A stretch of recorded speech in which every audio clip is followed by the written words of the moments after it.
Conceitos demográficos. Os conceitos demográficos servem para que compreendamos bem as características de uma determinada população. No caso do Brasil, quem realiza o levantamento, análise e divulgação das informações sobre a população é o IBGE, Instituto Brasileiro de Geografia e Estatística.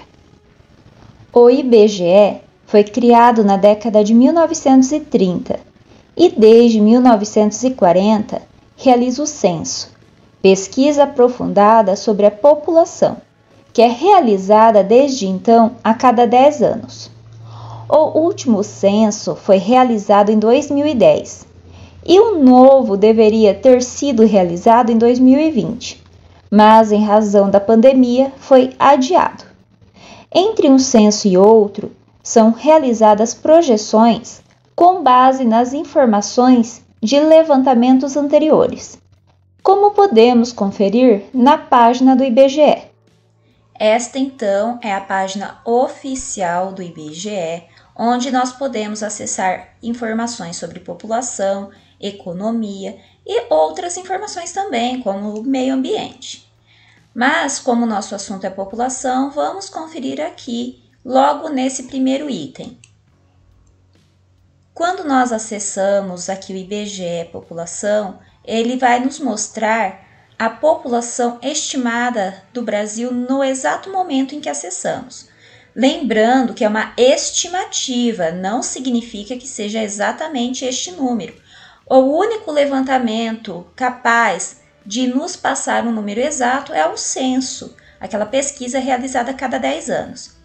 Quando nós entramos aqui, então, vocês verão que ele vai atualizar num determinado intervalo de tempo o número da população. Sempre serão aqui comparados dados totais do Brasil com de alguma unidade da federação. No caso aqui eu vou selecionar São Paulo porque é a nossa unidade da federação.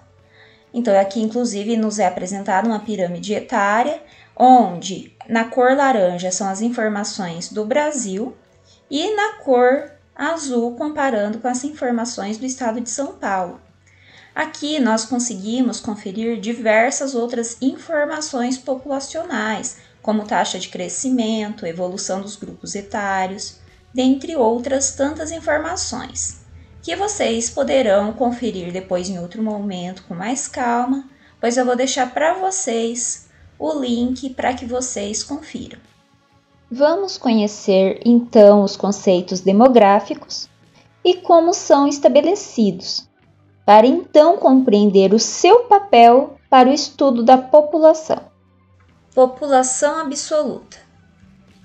Quando se fala em população absoluta, estamos falando do número total de habitantes, sem associar com mais nenhuma informação. Quando um local tem elevada população absoluta, ele é considerado um local populoso. Ainda falando de população absoluta, vamos conhecer os países mais populosos do mundo. O país mais populoso é a China, com mais de 1 bilhão de habitantes. Logo em seguida vem a Índia. Na terceira posição nós temos os Estados Unidos, em quarto a Indonésia e na quinta colocação nós temos o Brasil. População relativa ou densidade demográfica. A população relativa se chama desta forma porque nós relacionamos o número da população com a área por ela ocupada. Desta forma, obtemos o número de habitantes por quilômetro quadrado. O cálculo é feito, então, de maneira simples, apenas dividindo o número de habitantes pelo tamanho da área em questão ocupada. Aqui nós vamos ter como exemplo o número do Brasil. Nós temos aqui, de acordo com a última projeção, 209.189.369 habitantes.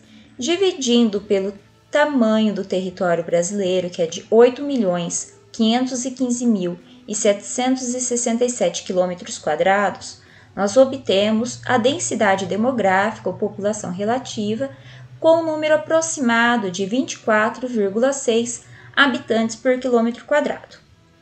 Quando a população relativa de um determinado lugar é elevada, nós dizemos que esse local é povoado.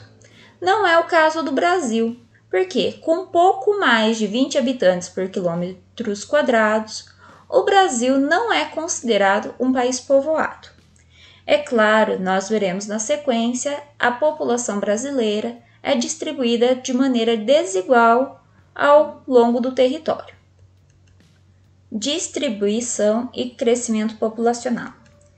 Este mapa que foi apresentado para vocês na página 34 da apostila mostra a distribuição da população ao longo do território brasileiro.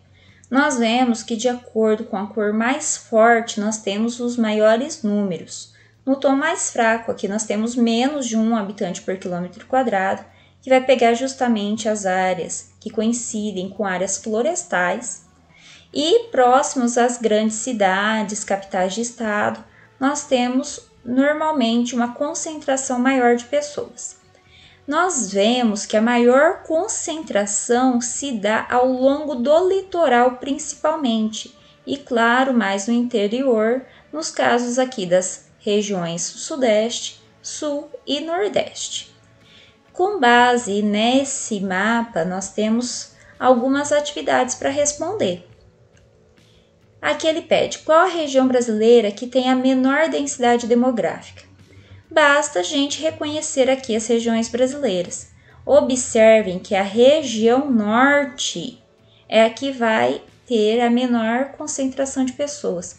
Isso tem a ver com aquelas informações que nós já vimos na unidade anterior. A região norte foi a última a ser ocupada, e isso se deve à presença da floresta amazônica. Então, a nossa resposta aqui é a região norte. E depois ele pede onde se encontra a maior parte da população brasileira. Nós veremos a maior parte da população se concentrando ao longo do litoral. Isso também tem a ver com um conteúdo estudado anteriormente. Lembrem que a primeira região a ser ocupada foi o Nordeste, e onde essa ocupação se concentrou? Justamente ao longo do litoral. As próximas regiões que foram ocupadas foram as regiões Sudeste e Sul. E isso fez com que, ao longo do tempo, mais pessoas fossem se concentrando nessas regiões. Portanto, nós temos a maior concentração, ou seja, a maior densidade demográfica, situada na faixa litorânea e em partes significativas das regiões Sudeste, Nordeste e Sul. O item C, ele pede para que a gente descubra a localização aproximada do seu município e identifique a sua densidade demográfica. Vamos voltar rapidamente aqui.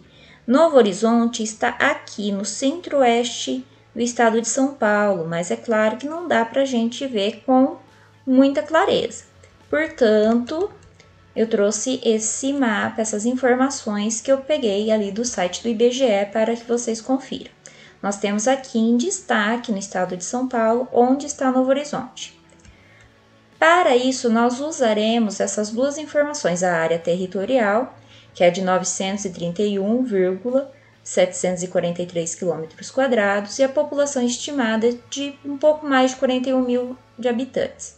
Pessoal, cuidado aqui, vocês vão ver que ele já está dando uma densidade demográfica. Se vocês preferirem colocar ela na resposta, está ótimo.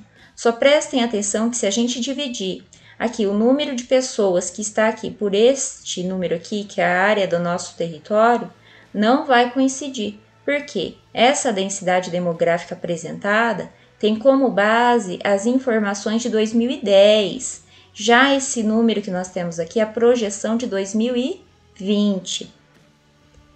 Então, vamos utilizar aqui com um número de habitantes da projeção do ano de 2020. Claro que de 2010 para 2020, o nosso território não se alterou, tá? Ele continua com a mesma proporção. O que alterou foi o número de habitantes. Então, lembrando a densidade demográfica, nós pegamos aqui o número de habitantes e dividimos. Aqui nós teremos, então, uma densidade demográfica aproximada de 44,45 habitantes por quilômetro quadrado. Outros conceitos demográficos. A taxa de natalidade. A taxa de natalidade nada mais é que a proporção de nascimentos para cada 1.000 habitantes. Como é o que obtemos este número? Nós pegamos um determinado número de nascimentos, multiplicamos por 1.000 e dividimos pela população a qual se refere esses nascimentos. A taxa de mortalidade é a proporção de mortes também para cada 1.000 habitantes. Nós obtemos, então, obtendo o número de mortes, multiplicando por 1.000 e também dividindo pela população total de onde se registrou esse número de mortes. Crescimento vegetativo. O crescimento vegetativo ele vai fazer a diferença das taxas de natalidade e mortalidade, ou seja, vai verificar o crescimento natural da população. A taxa de fecundidade é o número médio de filhos por mulher. Normalmente aqui vão ser considerados por questões estatísticas as mulheres acima de 15 anos de idade até os 49. É claro, número médio, nem todas as mulheres têm o mesmo número de filhos. E por último aqui, a expectativa de vida, que também é chamada de esperança de vida, que é o tempo que se espera que a pessoa viva. Essa idade é calculada de acordo com o ano que a pessoa nasceu, considerando um conjunto de fatores. Vamos analisar alguns conceitos demográficos então. Sobre a taxa de fecundidade, que é o número médio de filhos por mulher. Lembra, 1940 foi o primeiro censo realizado pelo IBGE e o de 2010 foi o último. Nós vemos aqui que as taxas de fecundidade elas foram aumentando de 1940 até 1960. Desde 1960, esse número médio de filhos por mulher vem diminuindo cada vez mais. Isso é fácil a gente até conferir na prática. Basta você falar com avós ou bisavós, até quem tiver, quantos filhos elas tiveram. E aí compara com o número de filhos que a mãe teve. Vocês vão ver que esses números normalmente foram se reduzindo ao longo do tempo. Isso tem a ver com as condições de vida também da população. Quando o custo de vida se torna mais alto, normalmente as pessoas passam a ter menos filhos mesmo, dentre mais um conjunto de circunstâncias, como a mulher entrando no mercado de trabalho. Um outro conceito aqui, a questão da taxa de crescimento populacional do Brasil. É claro que a gente pegando aqui de 1960 a 2010, a população vem crescendo. Só que nós, comparando as médias de crescimento, a proporção está se tornando cada vez menor ao longo do tempo. Ou seja, a população está crescendo? Sim, só que está crescendo num ritmo menor. Pirâmide etária. A análise de uma pirâmide etária nos permite ter uma ideia geral do perfil da população. Nós temos a cada linha uma faixa etária diferente. Aqui nós temos o intervalo de 4 em 4 anos. De um lado nós temos homens, do outro lado nós temos mulheres. Pirâmide etária por conta desse formato clássico, onde a base é larga e o topo é estreito. Embora, com o passar do tempo, esse formato vem se modificando, mas o nome permaneceu. Então, nós vemos aqui, por exemplo, comparando a pirâmide de 1960 e 2010, que em 1960 nós tínhamos uma proporção maior de nascimentos e crianças de até 9 anos. Aqui, já em 2010, nós vemos que estas faixas etárias bem na base da pirâmide já está mais estreita. Interessante também vocês notarem aqui a partir dos 60 anos, como a proporção era pequena em 1960 e aqui como ela vem aumentando, inclusive com faixas etárias que foram acrescidas. Até aqui parava em 80 anos ou mais, nem prolongava as faixas etárias. Aqui a gente já chega, inclusive, em população acima dos 100 anos. Sobre as projeções da população brasileira por faixa etária até 2060. Aqui nós temos os extremos da pirâmide, na cor azul, representando as crianças de 0 a 6 anos, e na cor vermelha, 60 anos ou mais. Nós vemos aqui que a proporção de 60 anos ou mais era bem menor em relação às crianças, especialmente lá entre as décadas de 1980 e 1990. Desde então, a gente já vê que o número de crianças começa a diminuir cada vez mais, sendo que aqui a projeção para 2050 esteja bem baixa mesmo, enquanto a população com 60 anos ou mais cada vez maior.